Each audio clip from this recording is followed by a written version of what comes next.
Welcome to the Golden Heart Stories family, where every heart finds a home and every story heals a soul. We are so grateful to have you here with us today for a journey of truth, resilience, and the power of the human spirit. In the quiet, manicured streets of Greenwich, Connecticut, loyalty is often assumed, but rarely tested. For one woman, a single phone call from a private wealth manager didn't just signal a transaction. It signaled the end of a 20-year illusion. This is a story of a woman who thought she knew the man sleeping beside her, only to discover that secrets have a way of wearing a familiar face. And now the story. The morning mist in Greenwich didn't just sit on the lawns. It clung to them like a silk shroud.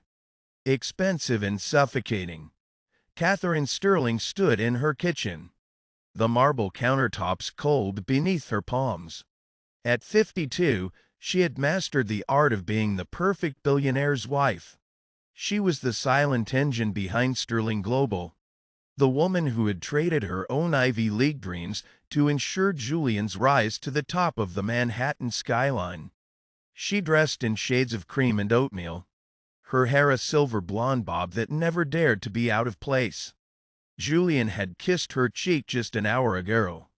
He smelled of sandalwood and expensive lies, though she didn't know they were lies yet. He told her he had a breakfast meeting with the board of directors. He looked at her with those eyes that still made her feel like the 22-year-old girl he'd met in a library, not the woman who now managed 3 estates and a foundation. "Don't wait up for lunch, Kat," he had said, adjusting his silk tie. "The merger is reaching a fever pitch. I might be late." She had watched his black sedan disappear down the long, gravel driveway. The house was too quiet. It was always too quiet lately. Their daughter was away at law school, and the silence seemed to echo the growing distance between the 2 pillows on their California king bed. Katherine reached for her coffee, wondering if this was simply what 2 decades of marriage felt like, a comfortable high-end stagnancy. Then the phone rang. It wasn't the house landline. It was her direct line to their private wealth manager at the Heritage Trust Bank, a place where you needed a minimum of $50 million just to walk through the front door. "Katherine, it's Arthur," the voice on the other end said. Arthur had been their family friend for 15 years. He sounded like he was standing in a wind tunnel. "I'm calling from my personal cell. I'm in the hallway outside the North Vaults." "Arthur, is something wrong with the transfer for the children's hospital?" Katherine asked, her brow furrowing. "No," Arthur whispered, and she could hear his breath hitch. "Julian is here. He's accessing the primary family trust. He's trying to move the offshore liquid assets into a new, private account." Katherine felt a chill that had nothing to do with the air conditioning. "He's the CEO, Arthur. He has the right to manage the trust." "You don't understand," Arthur said, his voice dropping even lower. "He's not alone. He's with a woman. Katherine, she's wearing your vintage Chanel suit, the one you wore to the Met Gala. She has your hair, from a distance. Even I thought it was you. But when she turned around, she's younger, much younger, but she signed the entry log as Katherine Sterling." The world seemed to tilt. The coffee cup slipped from Katherine's hand, shattering against the white marble. The dark liquid spread like a stain, mirroring the sudden dark realization blooming in her chest. "He's trying to replace me," she whispered to the empty kitchen. "He's not just cheating, he's erasing me." Before we go any further into this web of shadows, I want to ask you a question. Have you ever felt that a loved one was hiding a version of themselves you didn't recognize? Tell me your thoughts in the comments below. And if you believe that the truth always comes to light, please hit that like button and subscribe to Golden Heart Stories. Your support helps us bring these stories of justice to life. Katherine didn't scream. She didn't even cry. Instead, she stood perfectly still, watching the coffee soak into the grout of her designer floor. In the high-stakes world of the American elite, emotion was a liability, precision was a weapon. Arthur, she said, her voice regaining its polished, ivory smooth tone. How long will they be there? The transfer of that magnitude requires the two-step verification from the vault manager. Arthur replied, his voice still shaking. It will take at least 45 minutes. Katherine, she has a forged id. It's high quality. If I had known you were at home hosting the garden club prep, I would have been fooled myself. What do you want me to do? Nothing, Katherine said, her eyes narrowing as she looked at her reflection in the polished stainless steel of the refrigerator. Do not let them know you've seen through the charade. Process the request slowly. Tell them the system is experiencing a security lag. She hung up before he could protest. Within 5 minutes, Katherine was behind the wheel of her own car. Not the chauffeured SUV, but the vintage silver coupe she bought with her very first dividend check. As she sped toward downtown, the suburban greenery of Greenwich gave way to the steel and glass cathedrals of finance. The Heritage Trust Bank was a neoclassical fortress, a place where the air always smelled of old money and expensive ozone. Katherine walked through the side entrance, her heels clicking a rhythmic, deadly tempo against the limestone. She didn't head for the lobby. She headed for the private viewing gallery that overlooked the vault's reception area. She looked through the one-way glass, and for a moment her heart stopped. There was Julian. He looked handsome, composed, and utterly predatory. And beside him stood a ghost. The woman was perhaps 30. She was wearing Katherine's favorite Chanel suit, the one Katherine had been looking for in her closet for 3 weeks. The woman's hair was cut in the exact same bob, dyed the exact same shade of cool ash blonde. She even moved like Katherine, a practiced, elegant stillness. But it was the way Julian looked at her that broke Katherine's heart into 1,000 jagged pieces. He was leaning in, whispering in her ear, his hand resting on the small of her back with a familiar intimacy that Katherine hadn't felt in years. He wasn't just having an affair. He was staging a play. He was training a replacement to step into Katherine's life, likely planning to disappear her into some private wellness retreat or a contested divorce where she would be painted as mentally unstable while this doppelganger moved into her home and slept in her bed. Julian laughed at something the woman said, and he kissed her temple. It was the same kiss he gave Katherine every morning. The betrayal was so total, so calculated, that it transcended mere infidelity. This was a soul theft. Katherine felt a surge of cold, white-hot fury. She realized then that the man she had loved for 24 years didn't exist. He was a mask, and the man underneath was a monster who viewed people as assets to be traded or liquidated. Katherine stepped back from the glass, her breath coming in shallow gasps. Her first instinct was to storm in there, to tear that suit off the girl's back and slap the smirk off Julian's face. She wanted to scream so loud the marble pillars would crack. But she stopped. If she went in now, Julian would win. He had the high-priced lawyers, the forged documents, and the momentum. He would claim she was having a breakdown. He would use her own grief against her. She retreated to Arthur's private office. Locking the door behind her, Arthur was there, looking like he'd seen a ghost. "Katherine, I can stop the transfer," he whispered. "I can call security." "No," Katherine said, sitting down and smoothing her skirt. Her hands were trembling, but her mind was starting to click like a chess clock. "If you stop it now, he'll just find another way. He's been planning this for a long time, hasn't he? Moving the pieces, gaslighting me into thinking I was becoming forgetful when things went missing from my closet." "I suspect so," Arthur admitted, looking down. "I've seen some irregularities over the last 6 months. Accounts being swept into shell companies, I thought it was just aggressive tax planning. It was a funeral, Katherine said coldly. Mine. She looked at the security monitor on Arthur's desk. Julian and the woman were now sitting at the mahogany table in the vault, waiting for the final signatures. The woman reached out and touched Julian's wedding ring, spinning it playfully. Katherine felt a wave of denial. Maybe there was an explanation. Maybe this was some sick game. Or Julian was being blackmailed. She wanted to believe anything other than the truth. But as she watched Julian lean over and passionately kiss the woman a kiss full of hunger and shared secrets, the last shred of hope died. She wasn't his wife anymore. She was an obstacle. Katherine stood in the dim light of Arthur's office, her eyes fixed on the monitor. The betrayal had a physical weight, a pressure in her chest that made every breath feel like drawing in shards of glass. But she knew that in the high-stakes world of the Connecticut elite, the one who loses their cool loses the war. Arthur, Katherine said, her voice sharp as a diamond. I need you to bring them to the executive lounge. Tell Julian there's a clerical discrepancy that requires a face-to-face with the primary trustee. Tell him the trustee is already in the building. Arthur paled.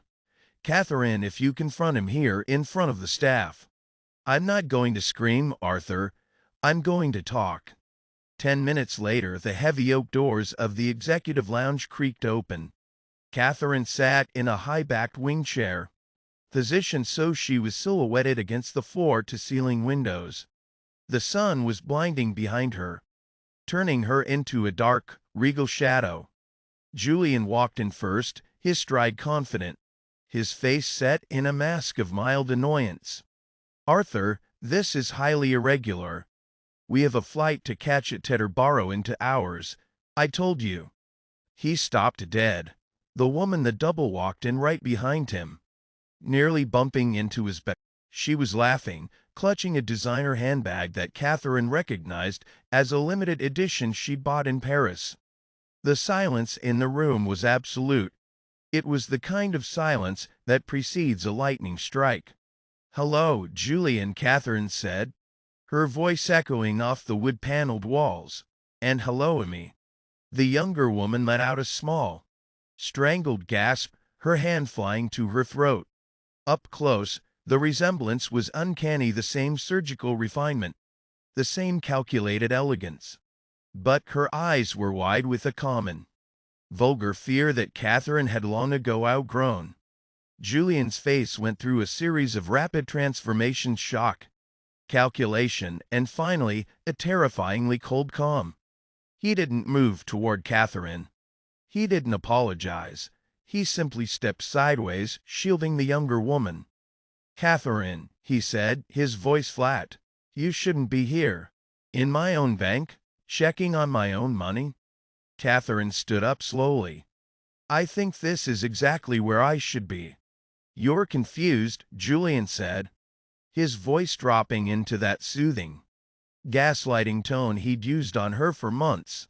We talked about this, remember? Your memory, the doctor said the stress was getting to you. You're having an episode. He was doing it right here, in front of witnesses. He was laying the groundwork to have her declared incompetent. Katherine walked toward the younger woman, who shrank back against the door. What's your name, dear? Or have you forgotten it since you started answering to mine? The girl looked at Julian, her bottom lip trembling. Julian, you said she was in the city. You said she wouldn't be back until tomorrow. Be quiet, Elena, Julian snapped. Katherine stopped a foot away from the girl. She reached out and adjusted the lapel of the Chanel suit, the suit Katherine had worn when she held Julian's hand after his father's funeral. 24 years, Julian, Katherine whispered, her eyes never leaving the girl's terrified face. I built the Sterling Foundation from a shoebox. I sat through every boring gala, every grueling board meeting. I held your head in my lap when you thought the SEC was going to dismantle your father's legacy. I gave you a daughter, and this is the ending you wrote. I gave you everything. Julian suddenly roared, the mask finally slipping, the houses, the jewels, the status, but you became a statue. Katherine. Cold, demanding, always reminding me of what I owed you.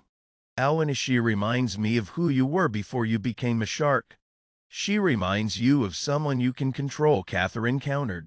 She turned to a side table and picked up a manila envelope Arthur had prepared. She tossed it onto the mahogany table. It slid across the polished surface, hitting Julian's hand. "What is this?" he asked. "The backstory you forgot," Katherine said. "You see, Julian, while you were busy dressing up your little doll here, I was looking into those irregularities Arthur mentioned. I found the shell companies in the Caymans. I found the transfers to Eleanor's parents' farm in Ohio. But more importantly, I found the original charter of Sterling Global." Julian's eyes narrowed. "My father didn't just invest in your company, Julian. He owned the controlling interest. He left it to me in a private trust that you can't touch without my physical signature, not a forged one, not a digital one. A wedding signature in the presence of the bank's board." Katherine leaned in close, her voice a lethal whisper. "You thought you were replacing a wife. You forgot you were trying to fire your boss." As Julian's face turned a sickly shade of gray, "I want to take a moment to ask you, do you think a person's history and loyalty can ever be truly replaced by a younger version? If you're enjoying this story of a woman finding her strength, please share this video with a friend who needs to hear it. It helps us keep the Golden Heart stories beating." Julian's hand hovered over the manila envelope as if it were a live serpent. The girl beside him, Elena, looked from the billionaire to the woman whose life she was trying to steal. Her face crumbling. She was a socialite. She was an actress in a tragedy that had just turned real. Katherine looked at Elena, and for a fleeting second, the rage vanished, replaced by a haunting, maternal pity. She saw the girl's trembling hands, the way she gripped the vintage Chanel sleeves as if they were armor. "How much did he promise you, Elena?" Katherine asked, her voice surprisingly gentle. "A penthouse? A life where you never have to check a price tag again? He told you I was the villain, didn't he? That I was cold, that I was losing my mind, that I didn't appreciate the man he is." Elena looked down, a single tear escaping. "He said you were leaving anyway. He said the marriage was a ghost." "Julian has a way of making people see ghosts," Katherine said. She stepped closer, ignoring Julian's bristling stance. "I'm not your enemy, Elena. You're just the latest person he's using to fill a void that can't be filled. He'll do the same to you in 10 years when your face no longer mirrors his youth." For a brief, suspended moment, the two women, the original and the imitation, shared a look of profound, silent understanding. In that silence, the bond of Julian's deception broke. Elena realized she wasn't the lead actress. She was a disposable prop. Katherine realized that her husband didn't just hate her, he hated the passage of time itself.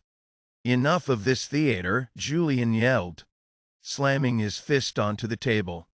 The sound cracked through the room like a gunshot. "You think a dusty trust document changes anything? I am the face of Sterling Global. The market reacts to me.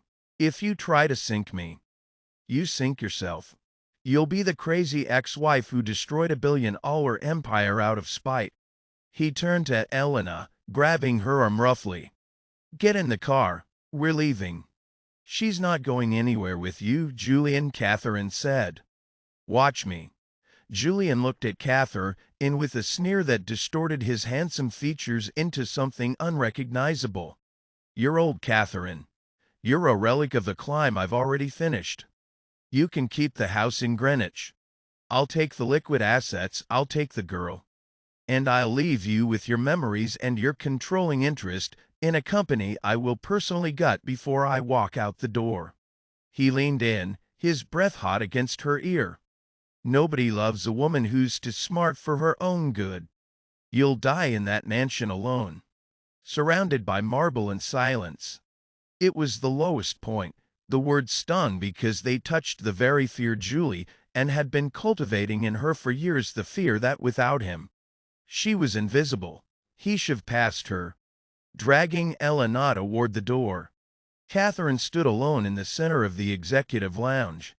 The silence Julian had promised her felt like it was already settling in. She looked at the empty chair where she had sat as a perfect wife for 2 decades. She had a choice. She could let him go, take a massive settlement, and live a quiet, humiliated life of luxury, or she could burn the bridge and trust that she could swim. She picked up her phone. She didn't call a lawyer. She called the one person Julian feared more than the sec, his mother, the formidable Evelyn Sterling, the true matriarch who held the family's social keys in Newport, New York. Evelyn, Katherine said, her voice steady. Julian is at the Heritage Bank. He's with a woman he's dressed in my clothes, trying to drain the family trust. I'm about to call the press, unless you want to be the one to tell the board that your son has lost his mind. On the other end, the silence was brief. Do what you have to do, Katherine. The Sterling name belongs to those who honor it. He clearly doesn't. Katherine felt a surge of adrenaline. She walked out of the lounge and into the main marble hallway.